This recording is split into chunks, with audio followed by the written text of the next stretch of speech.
breaking down every game, every day in Major League Baseball. This is the Baseball Betting Show. Here is your host, Greg Peterson.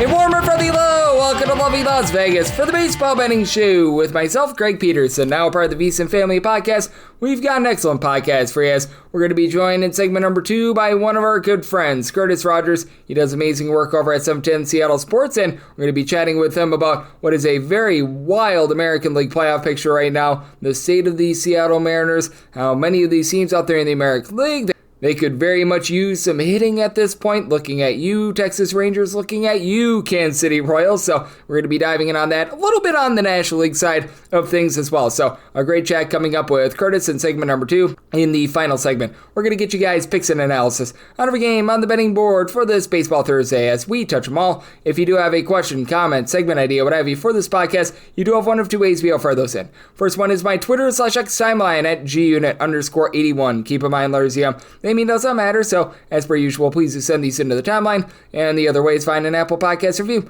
If you rate this podcast 5 stars, it is very much appreciated. From there, you're able to fire in whatever you'd like to hear on this podcast via that 5-star review. While I did not get in any Twitter/X questions today, everything is powered by EdgeBoost. Over at EdgeBoost, they're making sure that bettors are able to access their funds for all gambling-related transactions, that they get approved 100% of the time. And when you utilize EdgeBoost, you get cashback rewards. And when you go to edgeboost.bet, put in that promo code of Greg, G-R-E-G. That'll get you a dollar for dollar match on your first deposit up to $25. Now let's take a look back at everything that we saw in baseball on Wednesday. Try to find some trends and try to get to know these teams a little bit better. Games from yesterday is Greg buzzing about. Here is the rowdy recap. Now, I did have to do this before the show cashing out on VSiN, the Sports Betting Network, as I am in for quite a few days right now from 11 p.m. Eastern Time to 2 a.m., so I had to record this more around about 9:30 p.m. Eastern Time, so we got quite a few results in, but there's a few on the podcast that I'm probably going to need to polish up tomorrow, so I will throw that out there. But that said, we've got ourselves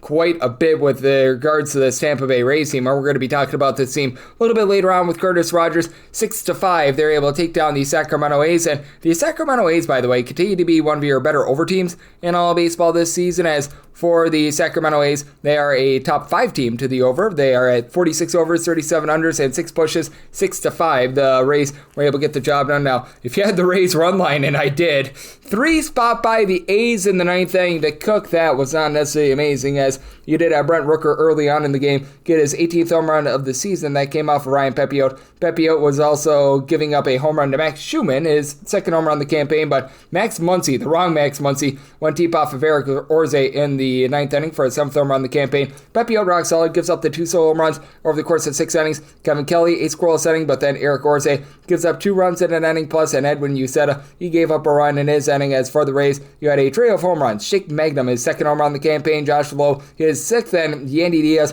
his 14th. They all come off of Mitch Spence, who gave up 4 runs over the course of 5+ innings. Hogan Harris was not Hogan's hero. He gives up 2 runs over the course of 1 2/3 innings, and Elvis was in the building. Elvis Alvarado, 1 1/3 innings scoreless. You did get a really nice win in game number 1 from the Detroit Tigers, 11-2 over the Washington Nationals, as we had 18 games in total on the board on Wednesday, but for the Tigers, Tyler Holton in the true bullpen game, 2 scoreless innings. Brent Herter from there gives up 1 run in 2 2/3 innings. You did have a run in an inning given up by Tyler Owens, but how about 3 1/3 innings scoreless from Dylan Smith to be able to shut the door in for the Detroit Tigers? A nice display of power. Riley Green, pair of home runs number 20 and 21 of the campaign. Spencer Torkelson, his 18th home run season. Then Jake Rogers, home run number 1 of the season, as that came off of Trevor Williams, who got shelled. 7 runs allowed over the course of 3 innings. Jackson Rutledge, 3 runs allowed in his 2 innings, including a homer. Eduardo Salazar gives up a solo home run in his innings of work. And for Andre Lara, hopefully I said that correctly, 3 scoreless innings to be able to polish off his MLB debut. And then in terms of game number 2, we'll get to that in a few minutes, as that is raging on as I am doing this. And you did see raging on the Minnesota Twins and them being able to get the job done against Miami Marlins. 2-1 the final, as for the Marlins, they were riding, I believe, a 7-game win streak, and Jansen Junk did not pitch like junk. 2 runs allowed over the course of 6 innings. From there, Valentin Belozo, not a bozo, 2 scoreless innings. Josh Simpson, 8 scoreless innings. Just nothing doing at the plate for the Miami Marlins. Lone form of offense, Kyle Stowers in the second inning goes deep off of Mr. Simeon Woods Richardson, 15th home run of the campaign. Woods Richardson gives up that home run in his 5 innings of work. From there, Brock and Roll Stewart, Griffin Jacks, Yohan Duran. They'll give you a scoreless inning, and Louis Varland and Danny Kaloum combine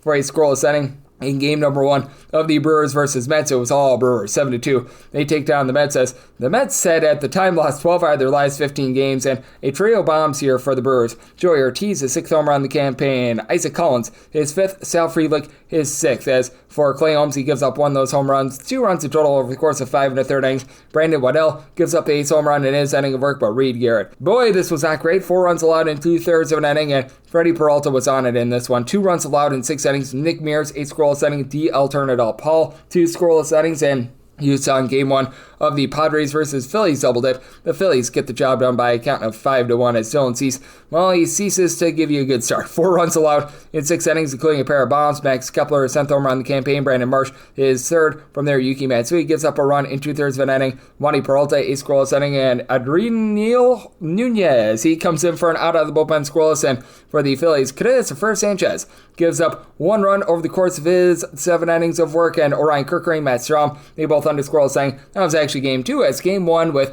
Mick Abel going for the Philadelphia Phillies. They do not get the job done, 6-4. So this was a split twin bill, as Nick Pivetta, he gives up 1 run over the course of 6 innings, including a home run to Kyle Schwarber, 26th home run in the campaign, and Mick Abel got 5 outs, and he gave up 5 runs, all of which were to the credit of the Phillies bullpen. This was not a bad effort. Max Laser from there, 1 2/3 innings, allows a run. Seth Johnson was able to come in for a pair of scoreless innings. Taiwan Walker, 2 2/3 innings scoreless, and Daniel Robert, a scoreless inning, but too little too late, as you did have Robert Suarez give up a run in an inning, and he's blown some saves, but they get out of that one. Adrian Morejon, 1 1/3 innings scoreless, and Brian Hoying, he gives up 2 runs in 2/3 of an inning. So they were able to get the split there, and then you did see in game number 2 of the double dip between the Brewers and the Mets, and this is going on as I'm doing this. The Mets, they were able to get to the Miz, Jacob Mizorowski, as I am recording 6-3. They're currently in the lead. Mizorowski, 5 runs allowed in 3 2/3 innings, including a grand slam to Brandon Nimmo, 16th home run season. Francisco Lindor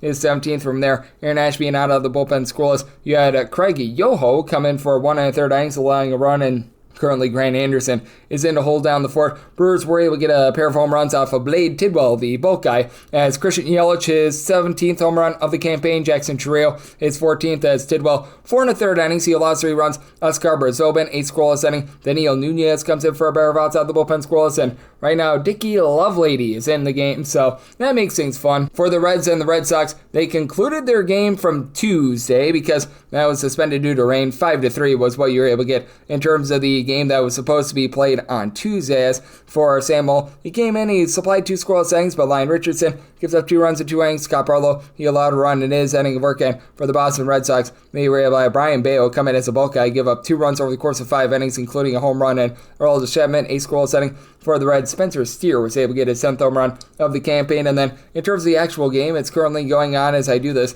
The Reds are currently up by a count of 8-4. That is in the 8th inning. Nick Martinez does allow 4 runs over the course of 6 2/3 innings, including a home run to Weiler Abreu, while out for his 17th home run season. But in the piecemeal bullpen game, things went very right for the Red Sox, as you did have a pair of guys in Oriel Call along Chris Murphy piecemeal together 4 scoreless innings. Brendan Bernardino, 5 outs out of the bullpen scoreless, but from there Greg Weiser gave up 5 runs, 3 of which were earned in his inning of work. Christian Encarnacion strained his 6th home run of the campaign, and Jordan Hicks has given up 3 runs in 2/3 of an inning as well. So the Boston Red Sox were leading by a count of 3-0 going into the top of the 7th inning, and now trail by a count of 8-4. So that's not great right there. In terms of game number 2 of the double dip between the Nationals and the Tigers, Captain Jack Flaherty once again did not have it. Currently, it's the Washington Nationals 8-4 in the bottom of the 8th inning. Flaherty gives up 3 runs over the course of 5 innings, but how about Tommy Kahnle just absolutely jacking up that ERA? 5 runs allowed, and has yet to get an out of the bullpen. The Tigers actually entered into this 8th inning up by a count of 4-3, but things have went very awry from here. As for the Washington Nationals, Mackenzie Gore does not get Gored. 2 runs allowed in 5 1/3 innings. Brad Lord, he gives up a run in an inning. Jose Ferrer, 1 run in 2/3 of an inning. And Cole Henry has polished off a scoreless inning. So looks like the Tigers are going to be splitting that double dip, and for the Braves. They were able to get to Mr. Yusei Kikuchi, 7-2. Currently, they are leading. Kikuchi gives up 2 runs at 5 2/3 innings, and then Ryan Zephyrian. He does not get a single out, and he gives up 5 runs, all of which were earned. As going deep off of him, Matt Olson, 16th home run of the season, and then Sean Murphy is 12th. DDA Fuentes, he comes in for just 3 2/3 innings as a starter, gives up 2 runs, 3 walks. He does not seem to be ready for the big leagues, but Aaron Bummer, 2 1/3 innings scoreless, and right now the Braves are holding down the fourth there. Right now, holding down the fort is the Walker Texas Rangers. As I am recording, they are up 6-0 on the Baltimore Orioles. As for the Orioles, Tamayuki Sugano is right now on the struggle bus, giving up all those runs. And Nathan Eovaldi, he has been able to hurl 5 scoreless innings for this bunch. And for the Texas Rangers, they have had home runs from Corey Seager, 11th home run of the campaign. Marcus Semien is 9th. And for a Rangers team that has the top under rate in all baseball, they have played more than 2/3 of their home games to the under. So they have been a very stark team with that regard. Now we are doing this as we do not know what happened with regards to the Dodgers versus the Chicago White Sox, and really a lot of the late West Coast games. The Arizona Diamondbacks game is TBD, along with the Seattle Mariners and the Kansas City Royals, but can tell you that the Pittsburgh Pirates, they got the job done against the St. Louis Cardinals. This by a count of 5-0. For the Cards, Sonny Gray, 4 runs allowed in 6 1/3 innings. From there, Riley O'Brien gives up a run in 2/3 of an inning. Kyle Leahy, a scoreless inning. And for the Cardinals, 1 of 10 with men in scoring position as Mitch Geller, stellar. 7 scoreless innings. Dennis Santana and Isaac Madsen, they're both able to give you a scoreless inning as well. Currently doing this as Astros versus Rockies is 2-2 in the third inning. So we shall wait and see what happens on that front. And then you've had the Blue Jays and the Yankees be interesting, to say the least. For the Blue Jays, they got up 7-0 in the first inning. As a matter of fact, they were leading by a count of 8-0 going into the fifth inning. And then the Yankees put up a 6 spot in the fifth inning. So you've already got your over. Will Warren, he gives up 8 runs in 4 innings, including a pair of bombs going deep for the Toronto Blue Jays. Edison Barger, his 10th home run season, and Davis Schneider, his second. Jose Barrios gets lit up for 6 runs over the course of 4 1/3 innings. He gives one up to Giancarlo Stanton, his first of the campaign, and then Brandon Little does come up a little, giving up a run in 1 1/3 innings. And right now, Uriel Rodriguez on in the 7th inning to try to hold down the fort. So you've got some fun out there, and this one is relatively fun as well. As right now, the Cubs are trailing the Guardians by a count of 3-2. That game is in the 4th inning. As for the Cleveland Guardians, Tanner Bybee has given up 2 runs in 3 1/3 innings, but Shota Imanaga, 3 solo home runs allowed in what has been 4 innings thus far. Carlos Santana, 10th home run of the season. Lane Thomas, his 4th, and David Fry, his 2nd home run of the season. So lots going on in Major League Baseball, lots of baseball in general happening. And if you're looking trend-wise at this great sport, we have been seeing quite a few unders thus far this season, as the under rate is sitting at a little bit below 53%. It currently stands at 52.8%. 651 unders to 582 overs. Meanwhile, favorites on the money line are hitting at about 57.9%, 736 and 536. And if you're looking at the last 7 days in Major League Baseball, favorites sitting at just 54.5%, with some results pending from Wednesday, 49 and 41 on the money line. Meanwhile, if you're looking at the under rate, pretty much what it has been for the season, 52.8%, 47 unders, 42 overs. So that's what we're seeing in baseball right now, and that's what we all got on Wednesday. Coming up next, how about if we talk about the American League playoff picture, the Seattle Mariners, and so much more with our good friend Curtis Rogers, who does amazing work over at 710 Seattle Sports, and joins me next right here on the Baseball Betting Show with myself, Greg Peterson, now a part of the VSiN Family Podcast. Breaking down every game, every day in Major League Baseball. This is the Baseball Betting Show. Here is your host, Greg Peterson. And we're back here in lovely Las Vegas for the Baseball Betting Show with myself, Greg Peterson, now part of the VSiN Family Podcast. Always good to be joined by this man, as we've got Curtis Rogers aboard. He does such great work over at 710 Seattle Sports. Taking a look at this great game that we all know and love in baseball. I know he does the pre- and post-game hosting for the Seattle Mariners. Additionally, if you're listening to 710 Seattle Sports, he does such an incredible job of just being out there on all the shows. He does a great job in terms of gauging everything out there in the Pacific Northwest. And you're able to follow him on Twitter/X, along with Instagram at A Kid From Kent, all together. And Curtis, it's great to get you on board. Thank you. Greg, thanks for having me on. Yeah, we are just, a couple weeks away from the All-Star break, and everything's starting to get a clearer picture right now. Trade deadline needs are coming more into focus among every team, really, that has a shot at the wild card, which there seems to be quite a bit now. So hopefully that makes for a nice, fun month of July as we get closer and closer to July 31st. Oh, absolutely. And it is going to be very wild to see what we get at the trade deadline. And just where do you think that the Mariners are positioning themselves to be at the trade deadline? Because I know that you mentioned this last time we joined, that they have traded their closer twice in like the last 3 or 4 years with like the Paul Sewald trade. And with the Seattle Mariners, it feels like sometimes they make some positive moves and then they take some steps back. And I feel like this is going to be a very interesting trade deadline period for Mariners team, where honestly the offense I feel like has been a nice surprise for them, but it's actually been a little bit hit or miss with regards to some of the back end pitching along with the number 4 and number 5 starters. Yeah, and you bring up the starting pitching too. Just on Wednesday, the Mariners optioned Emerson Hancock down to AAA. He had gotten roughed up in 2 of his last 3 starts. So right now they just have 4 starting pitchers. They need an extra reliever, which they get in bringing up a lefty from AAA Tacoma. They haven't had a day off in a while, so it's partially to get an extra reliever up, but I think also partially Emerson Hancock just doesn't quite have it right now. I would imagine Logan Evans is probably the best in-house option right now once they come up on Hancock's spot in the rotation, but it does kind of put a magnifying glass on need for starting pitching for the Mariners, I think, which is weird to say because at the beginning of the season, you could definitely make a case that the Mariners had the best starting rotation in all baseball, but Bryce Miller is still hurt. Logan Gilbert is back from the IL. George Kirby, he's back from the IL, but they both have not looked like what they were pre-IL stint. So I think you're going to need to maybe see this Mariners team pick up a veteran arm at the trade deadline. I know guys like Andrew Heaney, they could be made available depending on where Pittsburgh is. I know Pittsburgh's actually been playing some really good ball as of late, blowing everybody out, but I don't think they've got enough left in the tank. They look to be a team that will be sellers. I think relief pitching is another thing, too, the Mariners need. And then also, you mentioned their offense, which has been, and I would say corner infield is a spot where they need a lot of help, at least in terms of getting some power. Mariners third baseman this year, Greg, have combined for 1 home run to this point in the season, and that was Ben Williamson, who is not necessarily a power threat. He's hit that 1 home run, and that was on the road. So I think third base right now is the biggest need, especially with their in-house options. We mentioned Ben Williamson. Dylan Boor has been brutal over the last month or so with the bat. So I would say starting pitching and then corner infield, those are the 2 biggest needs for this Mariners team.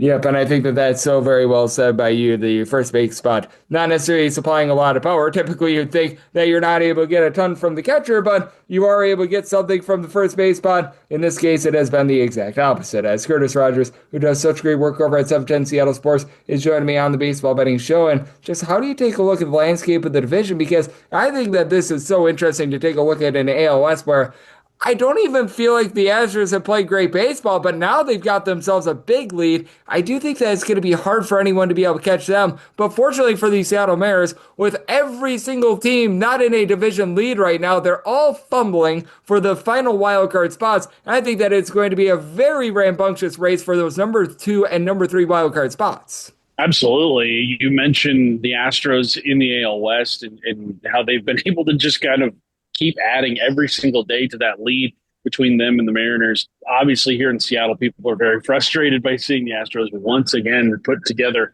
a really great run here in the month of June, and they've been doing it lately. I mean, we get the news this week, Jordan Alvarez suffered another setback in his recovery. Jeremy Pena hits the IL, and yet their 2 best bats sitting on the IL has not slowed them down one bit. They hold a 7-game lead in the American League West at this point.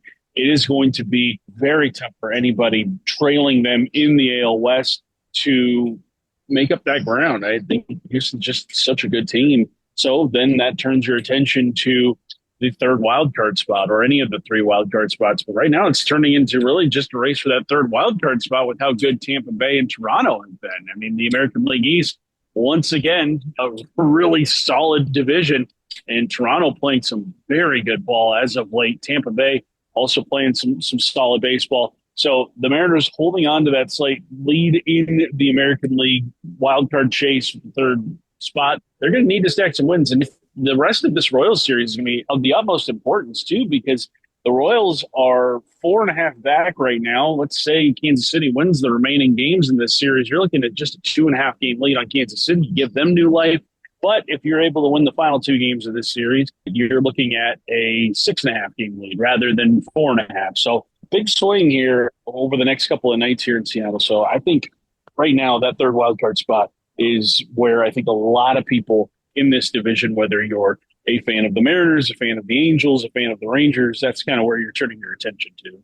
Yep, no question about it. And I do think that it's going to be very impactful what we see in these next few series for the Seattle Mariners. And I think that's just very impactful what we see across the entire American League because entering into the day on Wednesday, all but three teams were within four games of a wild card spot. Even teams like the Royals, who have found no offense whatsoever, aside from Tuesday, ironically enough, against the Kansas City Royals. Teams like the Texas Rangers have been tripping all over themselves. And what do you make out of some of these teams? Like I mentioned, pretty much, let's call it what it is, the AL Central teams. They're trying to track down those wild card spots that they have no offense whatsoever. They've got some solid pitching. And I feel like these are teams that it's going to be interesting to see what they do at the deadline because Cleveland typically doesn't spend a lot of money. I don't know if the Royals necessarily want to go for it or not. And then you got a bunch in like the Texas Rangers, who they're obviously out there in the AL West, but they're going for it too. And we know that they're willing to spend, and all three of those teams just so direly need hitting because they've got good pitching and are somehow, some ways hanging around. To your point about those American League Central teams, the Twins, they're a really hard team to kind of pin down. The Mariners faced them last week, and in a 4-game series, the first 2 games, they looked dreadful. And then the last 2 games of the series, they looked like world beaters. So they're a really hard team to figure out. They've got good starting pitching. I think that can help carry them, but just offensively, very much hard to get any sort of consistent production from them. The Royals, I mean, boy, outside of Bobby Witt Jr., that offense really, really lacking. I mean, maybe Jack Caglianone. Jr.'s been down too. Right. The power numbers are down significantly. Still a very positive contributor, but definitely not in the same way that he was a year ago. I know they're, waiting for Jack Caglianone to kind of get going, but again, it's hard for these guys making their debuts in Major League Baseball to really be, gangbusters right out of the gate. So I don't know if he's going to necessarily be the easy fix for this Royals offense. And obviously the batting average, on base percentage haven't really been there in his first couple of weeks up in the big leagues. Cleveland, like you said, I mean, they've got Jose Ramirez, but who else do they have offensively? I mean, Andres Gimenez, and he gets traded to Toronto this last season. So who knows where this offense is going to be? I just think that glut of teams, Greg, after Toronto and Tampa Bay in the American League, I mean, you can really pick and choose anybody, and you're getting pretty much the same kind of production because it is just a lot of just kind of mid-baseball right now in the American League outside of really the Tigers, Astros, and heck, even the Yankees are coming back down. I mean, you look at the Blue Jays and what they've been able to do. They're not just, in the thick of the American League wild card chase. They're right there nipping at the Yankees' heels, too, in the American League East. Oh, no doubt about it. I have been very impressed by what I've been seeing out of the Tampa Bay Rays, and I think that they're a team that is just so interesting to gauge, too, because I feel like they're built amazingly for 162. I think that they might be able to win that AL East. I just don't know if they're going to be able to get the job done in a 5 or 7-game series, though, because we've seen that in past years from the Rays as well, and I think that they might be, at this point, one of the most intriguing teams in all of baseball, and that they could be a big story in the second half of the season, but then completely fizzle out like we've seen in past years in October. Yeah, I think that's a very real possibility for sure. I mean, it's just always kind of been their MO. I look at them and I look at just all of those teams kind of on the second tier in the American League. I would say Tampa Bay and Toronto are the two that I'm actually really enjoying right now. And Tampa Bay, they've got so many interesting pieces. And they're a team too, Greg, that in years past, kind of like in a Mariners way of having the buyers and sellers, Tampa Bay's never really been an aggressive buyer at the trade deadline. They've always kind of picked their spots here and there. They've kind of trudged along with guys that they have had just the entire year. I don't know how aggressive they are going to be in terms of adding to what they have on that roster.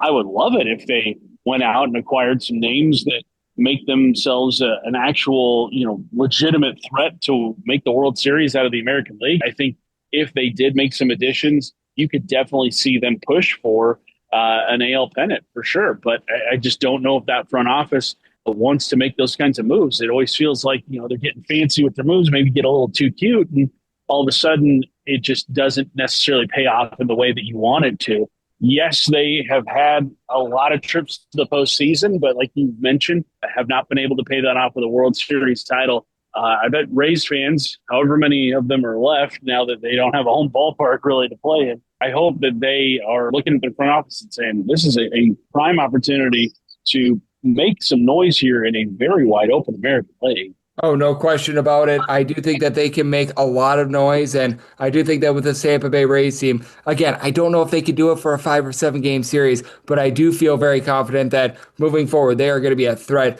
night in and night out, and I do feel like they might be able to catch the Yankees. As joining me on the show, we do have Curtis Rogers over at 710 Seattle Sports joining me on the Baseball Betting Show, and I think that that leads into something very interesting as well. Just all across baseball over the last few weeks, we've seen some incredible, shall we say, rises up and some incredible struggles. Like the Miami Marlins entered in the day on Wednesday, and I believe a 7-game win streak. Where that has come from, I have absolutely no idea. The New York Yankees, who you mentioned, they might be getting tracked down by the Rays. They've went down the toilet bowl. The Mets have went down the toilet bowl. We've had the Giants completely go down the toilet bowl after acquiring Rafael Devers. And just what do you make out of some of these teams getting super hot and super cold? I kind of wonder about that too. I wonder maybe it's these teams just kind of eyeing the All-Star break and being, just a couple of weeks away from that and being like, there's the light at the end of the tunnel, at least, a brief light at the end of the tunnel, because it's been such a grind over the season's first 3 months. But it's almost kind of reshaping how some of these teams are going to be viewed come the trade deadline. We talk about the Miami Marlins as sellers, and it's like, is that a foregone conclusion at this point? I mean, they've passed the Braves in the National League East at this point. You've got the Mets, like you said, they've hit a wall. Kind of wonder, like, are some of these teams that maybe we didn't necessarily think of as contenders for the wild card, are they going to play themselves into it just based off of how cold everybody else is?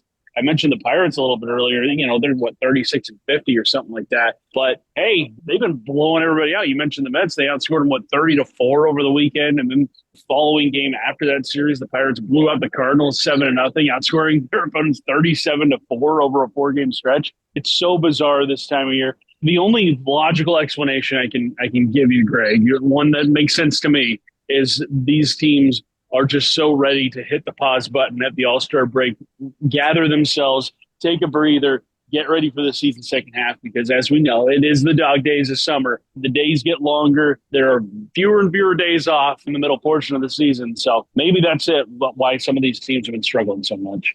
Yeah, it certainly has been interesting because, it just sort of really doesn't make a lot of sense when we see a team like the Miami Marlins being able to rise up. For the New York Mets, it's been relatively rough. And just how do you take a look at that National League playoff picture as well? Because we talk about the jumbled Mets that the American League is, but we've been reviewing the National League West as one of the best divisions in all of baseball. And if the season ended right now, I believe that they would only get the LA Dodgers in there because the Padres have fallen out of the playoff race. Right now, the Giants are on the outside looking in. It would actually be the Brewers and the Cardinals that would be getting those final 2 National League wildcard spots. And it feels like just a wackadoo picture out there, too. It really does. Like you mentioned, the National League West would have been considered one of the great divisions ever if we had only counted the month of April. But that's why we don't. That's why it's 162 games. And I believe it was former Mariner manager Lloyd McClendon who once said, you got to trust the length of the season, and you will get a good read on who the good teams are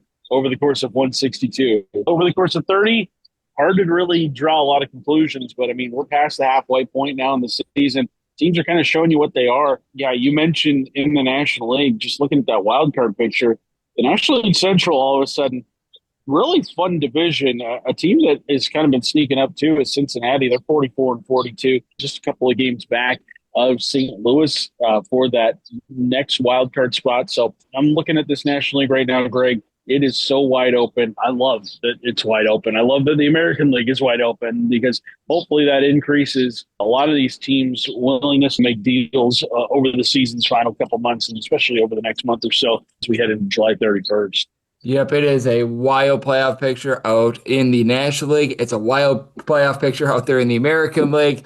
You've got pretty much everyone aside from the Colorado Rockies, the A's, and the White Sox eligible for a playoff spot right now, and I wouldn't have it any other way, Curtis. I know that you wouldn't either. There's going to be a lot of meaningful baseball being played out there in Seattle this summer, and you're going to be covering it all. So let the good people at home know it's all on tap for you and how people can follow along on social media and other platforms. Yeah, a lot of good stuff over the next couple of days. We have been kind of running through the American League West over the course of this week, heading into the holiday, heading into really the All-Star break. So We've been chatting with people from the Angels, from the Astros, from the Rangers, all sorts of good stuff there. Also have a conversation with the Athletics' Keith Law, talking some Major League Baseball draft, as well as who might have some trade value in the Mariners farm system as they look to be buyers at the trade deadline. That conversation is available at seattlesports.com and on the Seattle Sports YouTube page. Like Greg said, out of Kid from Kent on Twitter and Instagram. And Greg, always a pleasure hopping on with you,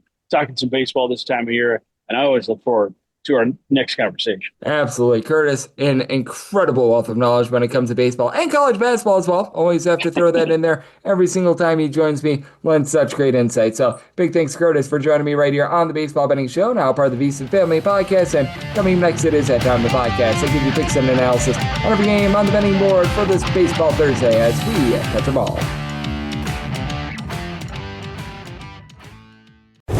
Breaking down every game, every day in Major League Baseball. This is the Baseball Betting Show. Here is your host, Greg Peterson. And we're back here with lovely Las Vegas for the Baseball Betting Show with myself, Greg Peterson, now part of the VSiN Family Podcast. Always great to be joined by Curtis Rogers, who does such amazing work over at 710 Seattle Sports. Taking a look at this great game that we all know and love of baseball. Every single time he joins me, he lends such great insights and did so once again today. So big thanks to Curtis for joining me in the last segment. Now it is that time of the podcast. I give you picks and analysis on every game on the betting board for this Baseball Thursday as we touch them all. If a game is listed on the betting board, Greg has a side and a total on it, so it is time to touch them all. Do note that as per usual, any changes that are made to these plays will be listed up on my Twitter/X feed at gunit_81, and we're going to be going in Las Vegas rotation order. This is where we go with the National League games first, then the American League games, and the Interleague games. Those are going to be at the bottom. That'll keep things all nice, neat, clean, and easy. So let's get things started with 901, 902 on the betting board. The Milwaukee Brewers are on the road against the New York Mets.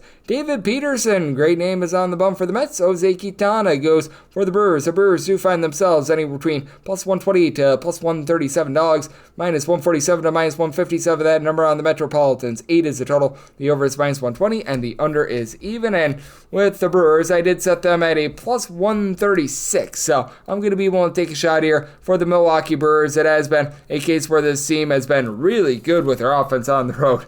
They are averaging 5.65 runs per game away from home. That is number one in all of baseball. Meanwhile, at home, they're averaging fewer than 4 runs per game. I do think that you're going to be seeing this iron out a little bit more, especially considering the fact that American Family Field is a very neutral ballpark, and it's not as if the Milwaukee Brewers have a whole bunch of mashers on their roster. Like, you've been able to get these guys to move the line and get on base. A whole bunch of guys give you at least a 340 on base with likes of William Contreras, Sal Frelick, Rhys Hoskins, Christian Yelich, all there. And Yelich has been your main power source. He's been able to give you 16 home runs thus far this season, as he, Jackson Trio, Frelick, along with Bryce Terang, have all been able to give you a double-figure amount of stolen bases as well. You could use a little bit more from Joey Ortiz at the bottom of the fold, but all in all, it's been a rock-solid lineup. Jackson Trio, 50 RBI, 13 home runs. So, I mean, they've been able to do a solid job, but it's not as if they're putting up massive power numbers. And for the Mets, you do have a quartet of guys that will give you at least 15 home runs. Brandon Nimmo and Francisco Lindor, both hitting about a 250 to 255, and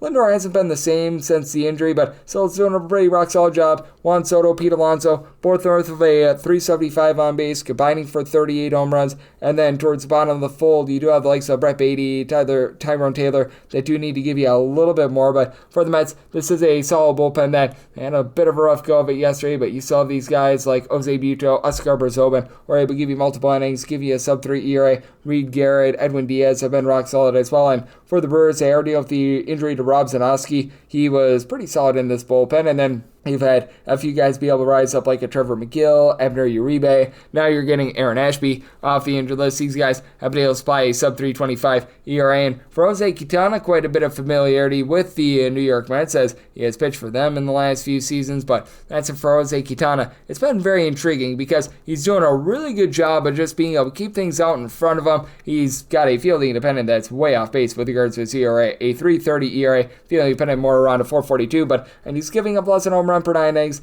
4 walks, 6.2 strikeouts per 9 innings. You're going to need to get a little bit more out of him, but for David Peterson, it's not like this is some sort of a strikeout artist either. For Peterson, right around about 7.5 to 8 strikeouts per 9 innings. His walks rate has been going downward throughout his career, but still, he's given up about 3.2 walks per 9 innings. He's given up less than 0.7 home runs per 9 innings as well. So it's a very interesting ordeal here, especially with Peterson having given up 3+ runs in 4 of his last 5 starts. But I do think that out there in New York, it's going to be a bit of a lower scoring game. Somebody sell it at 8.4. I like the under. And with the Brewers plus 137 or higher, we'll take a shot on them on the money line. 903 and 904 on the betting board. The San Francisco Giants are on the road facing off against the Arizona Diamondbacks. Brandon Pfaadt looks to battle for the Diamondbacks, and Robbie Ray says hit Pepper to another start. With the Giants, are going to be getting them right around about -105 to a -110, and same for the Diamondbacks. Pick'em game, 8.5 is the total. Unders -120, and the overs even. I did set the Diamondbacks at a plus 112. I believe that the Giants should be the favorite here. I know that it's been rough for the Giants, and man,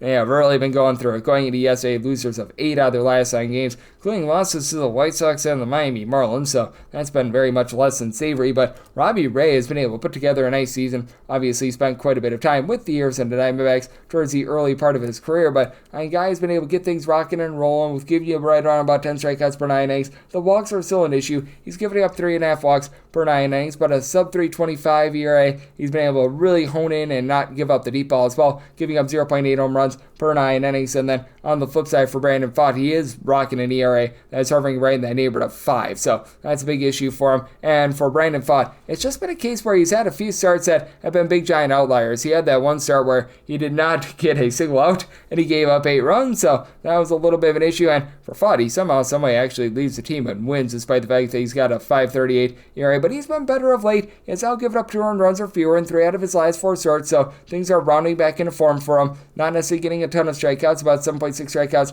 per 9 innings, but he's been able to keep the walks down with about 2.3, 2.4 walks per 9 innings. It's really that deep ball with about 1.6 home runs per 9 innings that have hurt him. And I mean, for the San Francisco Giants, you thought that bringing in Rafael Devers was really going to be able to elevate this offense, but to this point, it hasn't made too much of an impact. As Devers is still able to give you 15+ home runs, he's been able to fly north of a 370 on base this season, but Eloy Ramos, in terms of guys in a San Francisco Giants jersey, have been the biggest impact. 350 on base, 13 home runs. They've had Matt Chapman deal with injury, but Casey Schmidt, in the meantime, he's been able to step up now. He hits the injured list, so that's been a little bit hit or miss for the team, so that third base spot has been an issue, but you've also been able to get some relatively good production as well out of someone like a Mike Yastrzemski with about a 340 on base. What they need more of is William Amos. Had a home run a little bit earlier in the series, but they're paying him big money to hit a 211 with 10 home runs. You just need a little bit more there. Jongo Lee is down hitting below a 245 as well. Same for Wilmer Flores, so I mean, it's been a bit hit or miss there. And for the Giants, even though things have been less than savory for them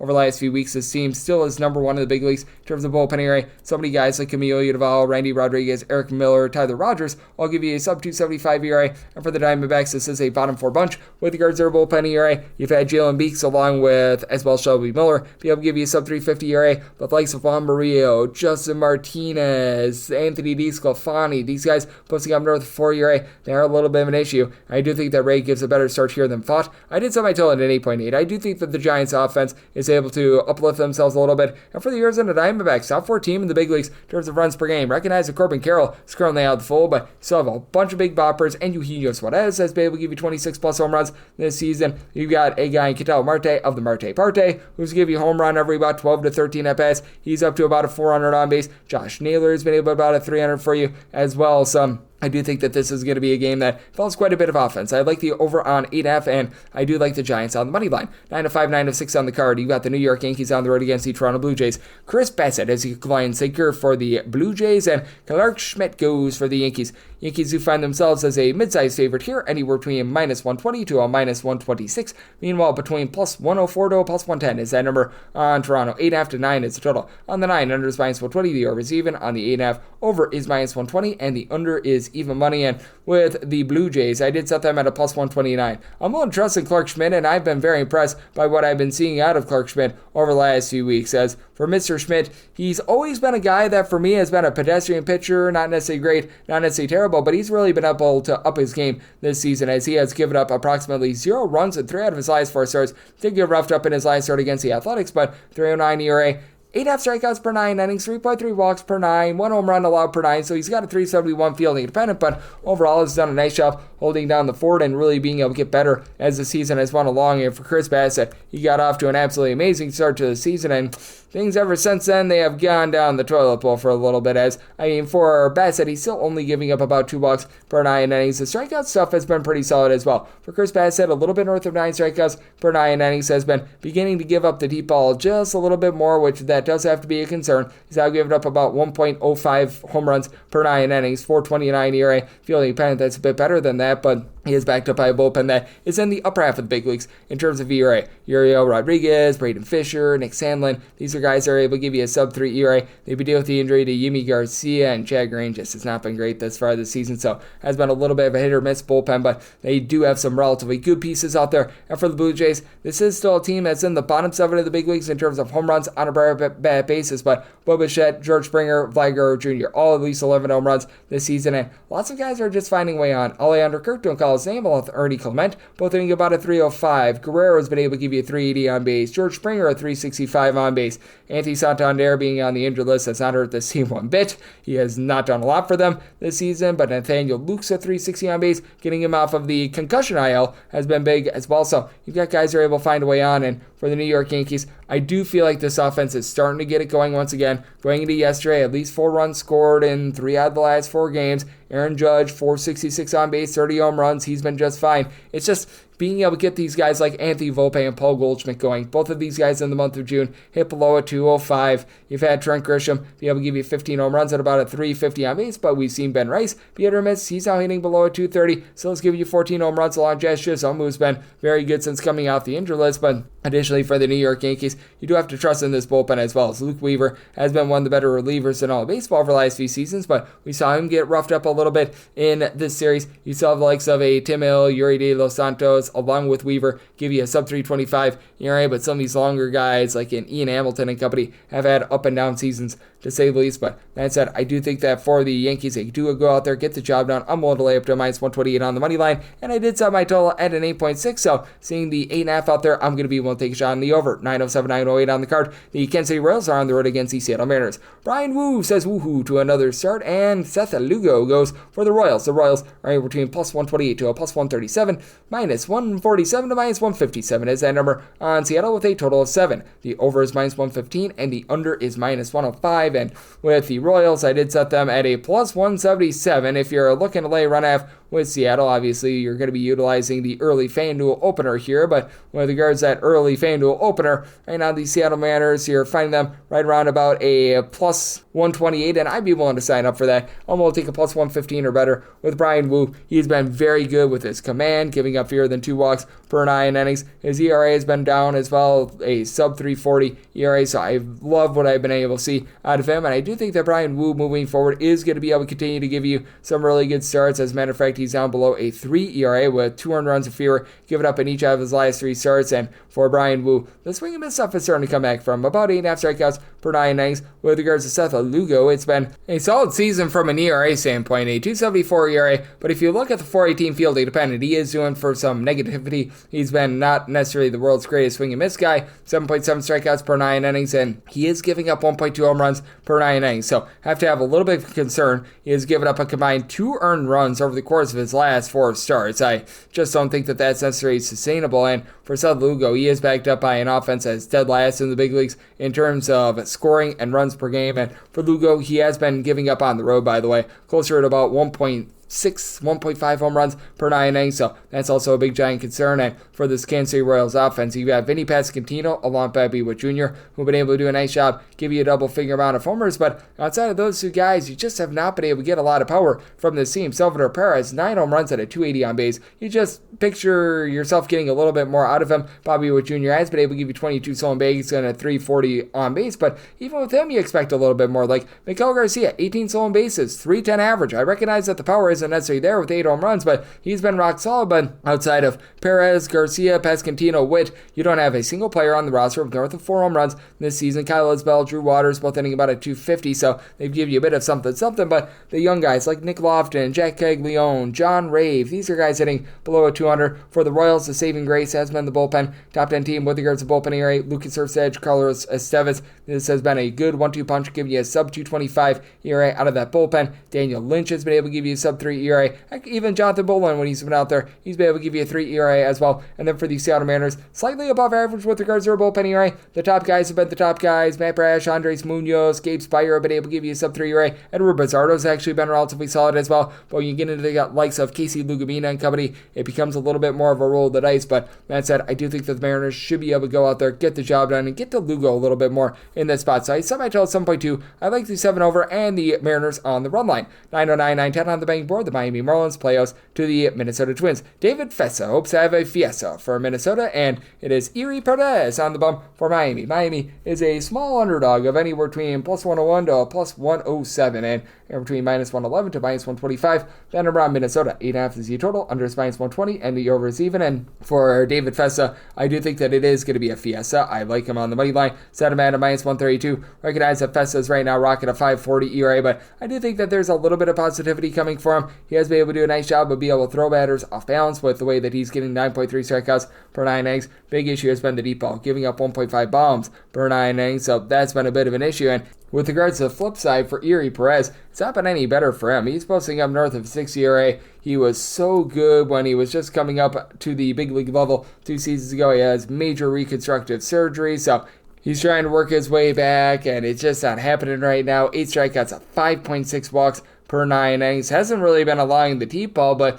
when you're giving up that many walks, it leaves you very vulnerable, and that means that you can't go deep into games. And it's not like this has been some sort of a magical Miami Marlins bullpen. They're currently 22nd in the big leagues in terms of bullpen ERA, and both of these teams have very similar bullpens. For the Twins, they are 23rd in terms of bullpen ERA. These two teams are separated by a 1/100th of a point with regards to their bullpen, so very equal there. Like Picar has actually been halfway decent for the Marlins. He, Ronnie Enriquez, Anthony Bender have been able to give you sub 350 ERA, but when you get into some of these guys like a George Soriano, what they've had to throw out there, Calvin Fauché has been a not-so-great reliever for the team. It's a big, giant roll of the dice, and for the Twins, the top guys have been really good. Yohan Duran, Danny Kalum, Louis Varland giving you a sub-3 ERA, but then you get into some of the other guys, and you just have not been able to get anything whatsoever out of the likes of Cole Sands, along with Griffin Jacks. These guys have been getting jacks up, and Byron Buxton has had to lead the way from an offensive standpoint. For Byron Buxton, he's been incredible. He's been able to give you 17 home runs. He's posting up north of a 350 on base. And then Trevor Larnach has been pretty rock solid as well. For Mr. Larnach, he does a nice job of being able to take your yard. He's been able to give you 12 home runs. His on-base percentage hovering right around about a 320 along Ty France, but you've been having a lot of guys towards the bottom of the fold not necessarily being able to produce. Cody Clemens, while he's got 9 home runs, he's hitting just a 215. Matt Wallner now hitting at the Mendoza line 200. Christian Vasquez is giving you nothing. Willie Castro about a 350 on base, but Ryan Jeffers has been falling a little bit, felt flat. Do like what Brooks Lee brings to the table, hitting about a 275, but when you take a look at the Miami Marlins, and there's just no power here whatsoever. This team is in the bottom 4 of the big leagues in terms of home runs on a per at-bat basis. You do have a guy in Kyle Sowers who's been able to supply 14 home runs, and Augustin Ramirez, he's up to 12 bombs. Nobody else on the roster north of 8, as Otto Lopez has been able to give you 8 home runs, part of a cavalcade of different guys, in between about a 245 to a 260. You've got Lopez, Augustin Ramirez, who I mentioned before, Jesus Sanchez, Eric Wagaman, Javier Sanjoa is at about a 242. So, I mean, you've got a lot of like-minded bats. You've been able to have Nate Myers hit for about a 300 as well, but it's just not yielding a lot of runs.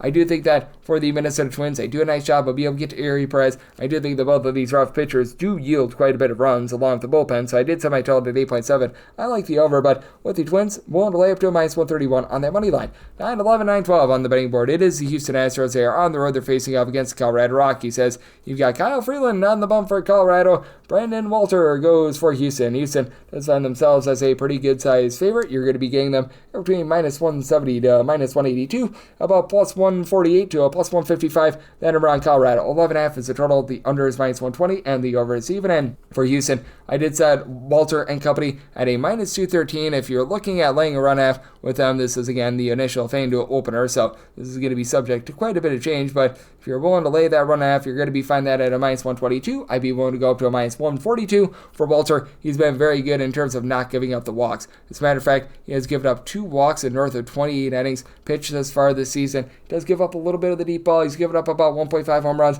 per 9 innings, but 3.34 ERA. He's backed up by a bullpen that has been in the top 5 in terms of their bullpen ERA. Josh Hader did give up a home run earlier in the series, but he and the Bryans, Brian King, Brian Abreu, Stephen Okert, these guys have been able to give you a sub 3.35 ERA. And for the Colorado Rockies, the bullpen has not been awful. Victor Vodnik, Jake Bird, these two guys have been able to give you a sub 4 ERA. You've been able to get some good production out of the likes of Juan Mejia and company as well, and Jimmy Herget has been able to give you some good innings as well. But for the Colorado Rockies, even though the offense has been a little bit better recently, they did enter in the day on Wednesday averaging 4.1 runs per contest at home. That is a bottom 11 mark in all of baseball, but Hunter Goodman is certainly supplying the goods. 15 plus home runs, hitting north of 275. You've seen Jordan Beck hitting darn near 300 at home this year, and Ryan McMahon always has wild home and road splits, hitting below the middle line of 200 when he is away from home. At home, he's been able to give you north of a 350 on base with 6 plus home runs, so that has been reassuring for the team, but still need a little bit more of something like a Michael Duglia hitting right around the middle line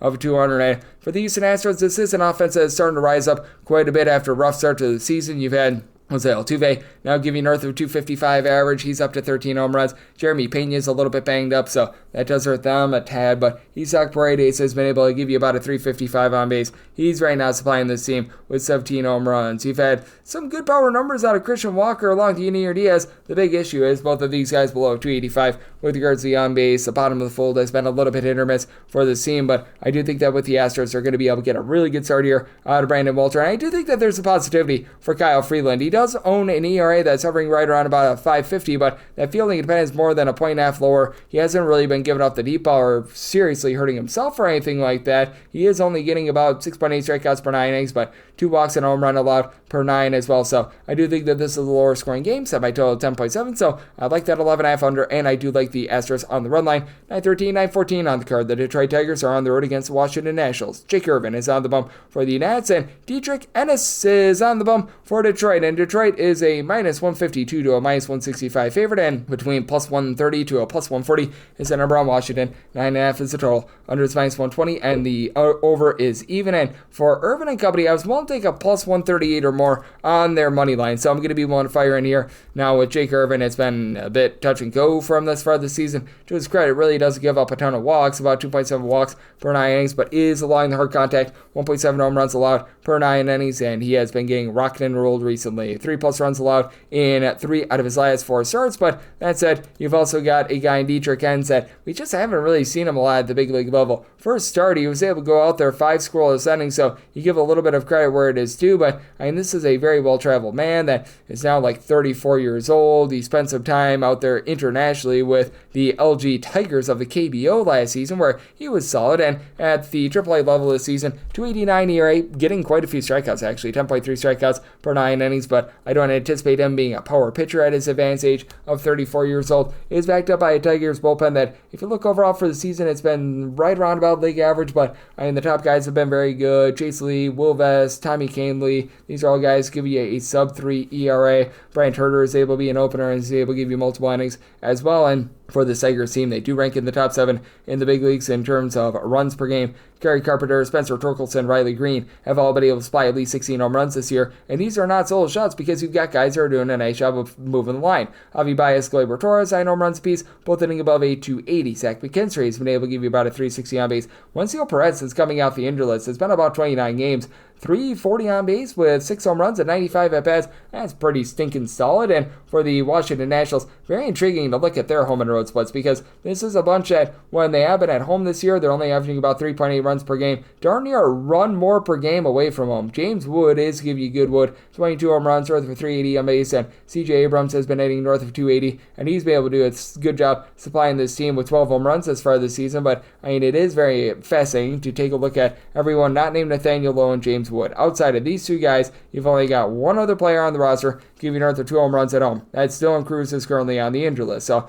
that's been a big issue for you. And then you've got a lot of these guys just falling down, like a 261 on base for Nathaniel Lowe when he has been at home. But I do think that we should see things iron out just a little bit. And for the Nationals, this is a dreadful bullpen to say the least. Dead last in the National League in terms of ERA. You've had Kyle Finnegan be able to give you a sub-3 ERA, and Andrew Chafin, Brad Lord. These are two guys that have been able to give you a sub-340 ERA. But then you get into the likes of Jackson Rutledge, Zach Brzezinski, Eduardo Salazar. These guys rocking not just north of a 5 ERA, but north of a 6 ERA. But I do think that for the Washington Nationals, they do a nice job of being able to get to ends, and I do think that Irvin is going to be able to give you a relatively solid start. I did set my total 9.3, so at the 9.5, I like the under, and at a plus 139 or higher, I like the Nats on the money line. 9.15, 9.16 on the card. The LA Angels are on the road against the Atlanta Braves. Bryce Elder is on the bump for the Bravos. Jose Soriano is on the bump for the Halos. 9 is the total, over is minus 120. The under is even. The Braves are between minus 132 to a minus 144 favorite, and between plus 118 to a plus 125 is that number on the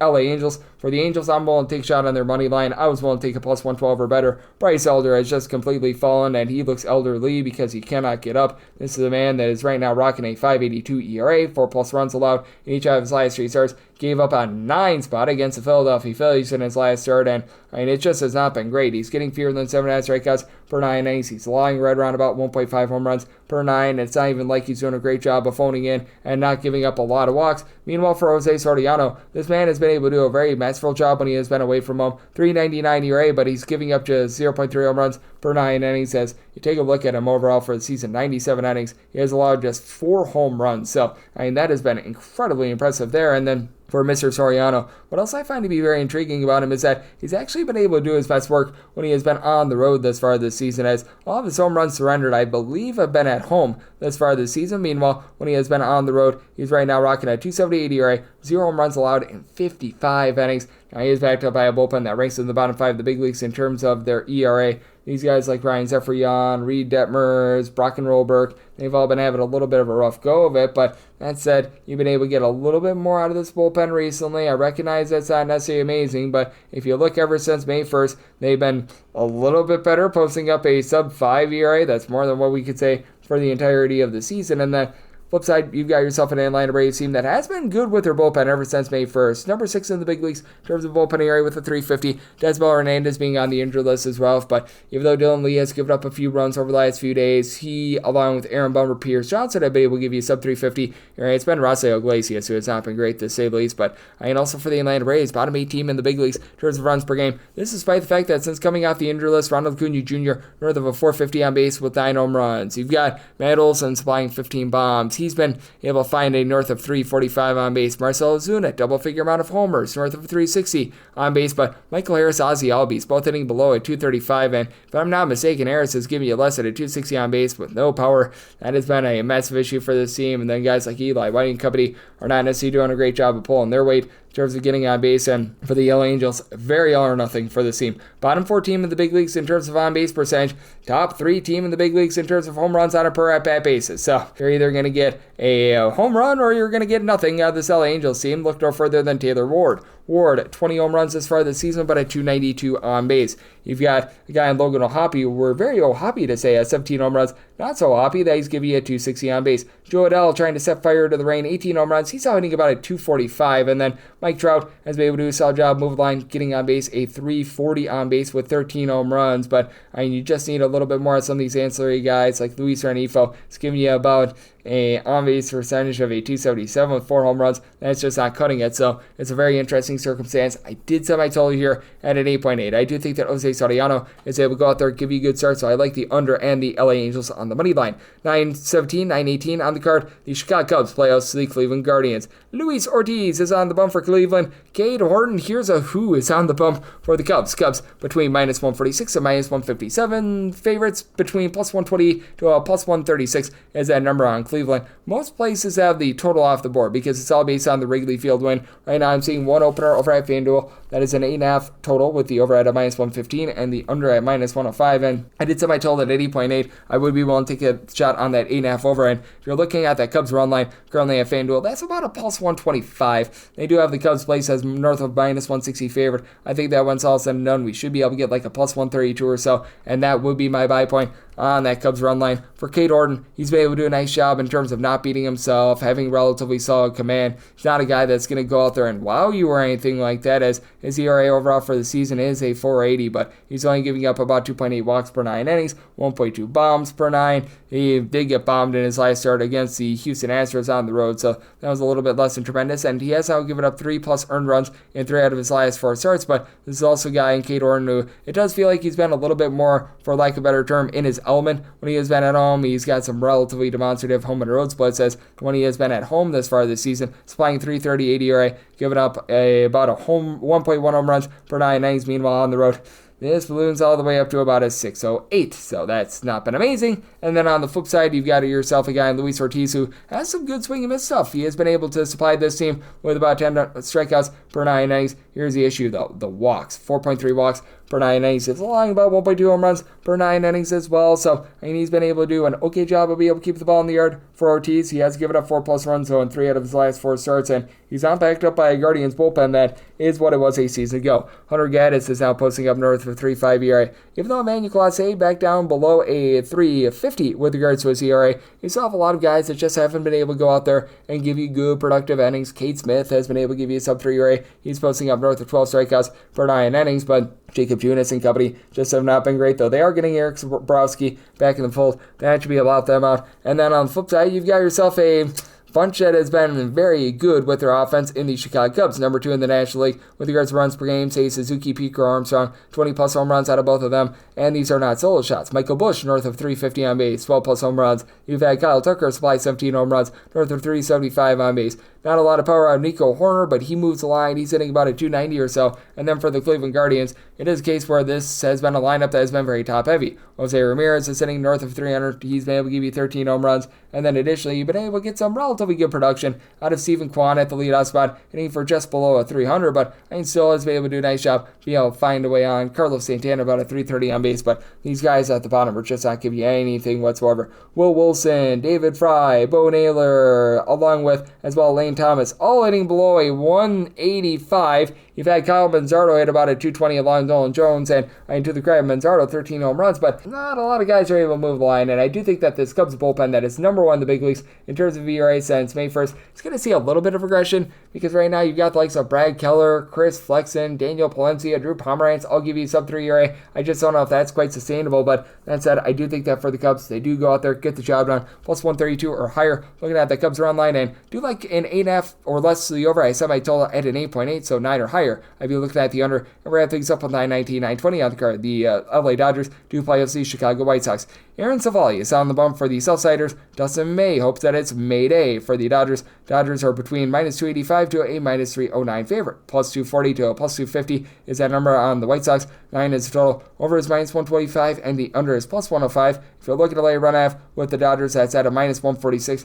Just within what I'm willing to lay. I set mine at a minus 147 and would not want to go any further than a minus 146, but I'm going to be willing to lay it. For Aaron Savali, it's just been all sorts of inconsistent and strange from this far this season, as for Aaron Savali, the swing and miss stuff has not necessarily been amazing from this far this season. He had a rough go of it with the Milwaukee Brewers. That's going on over to the Chicago White Sox. That's been able to string together some relatively solid starts. 4.74 ERA combined with a 5.15 fielding independent for the Chicago White Sox specifically, but that said, he has been able to go out there, give you 2 earned runs or fewer allowed in 4 out of his last 5 starts, so it does feel like he's starting to round into form. Meanwhile, for Dustin May, a relatively pedestrian pitcher thus far this season. His ERA hovering in that neighborhood about a 4.68. He's only getting about 8 strikeouts per 9 innings, but it feels like he's starting to get a little bit more deception. He has been giving up nearly 4 walks per 9 innings, and it's supported by a bullpen that's right around about league average with regards to ERAs. For this LA Dodgers bullpen, you've got Michael Kopech back in the fold. He has yet to give up an earned run since coming off the injured list. You've been able to have Kirby Yates come off the injured list as well, but he and Tanner Scott both give you north of a 3.2 ERA. You've had some very good production out of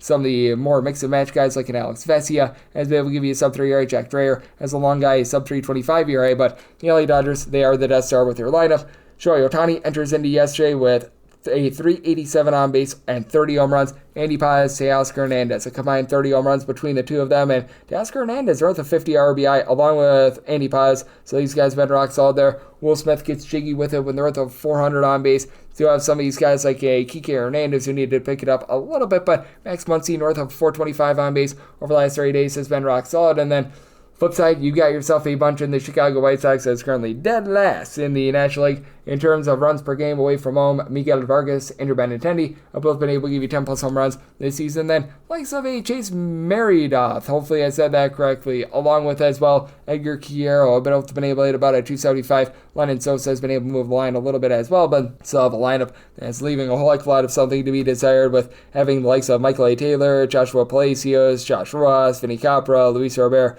all hitting below a 220, and Luis Robert has been a little bit banged up the last few days as well. And then you got a bullpen that has been less than tremendous, to say the least. The opener from yesterday, Brandon Eisert is rocking north of 4 ERA. Along Jordan Leisure, you've actually been able to get like one or two guys, and Steven Wilson along with Dan Altavilla to be able to give you a sub 350 ERA, but I mean, they now have to put Cam Bouger on the injured list. You've been getting a little bit of something in terms of long relief out of Tyler Gilbert, but it's a lot of hit or miss in that bullpen, and I do think that for the Dodgers, they are going to be able to do a nice job of getting to Aaron Savali and company. Did some I told 9.1, so here at the 9, I like the over, and I do like that Dodgers run line, and that'll wrap things up for the Thursday edition of the Baseball Betting Show, now part of the VSiN Family Podcast. If you do like hearing from this fine podcast, Baseball Betting Show, you're able to subscribe wherever your podcast, Apple Podcasts, Google Play, Spotify, Stitcher, and TuneIn. If you have a question, comment, segment idea, what have you for this podcast, you do have one of two ways we offer those in. First one is my Twitter/X timeline at gunit_81. Keep in mind, letters EM, naming does not matter. So, per usual, please do send these into the timeline.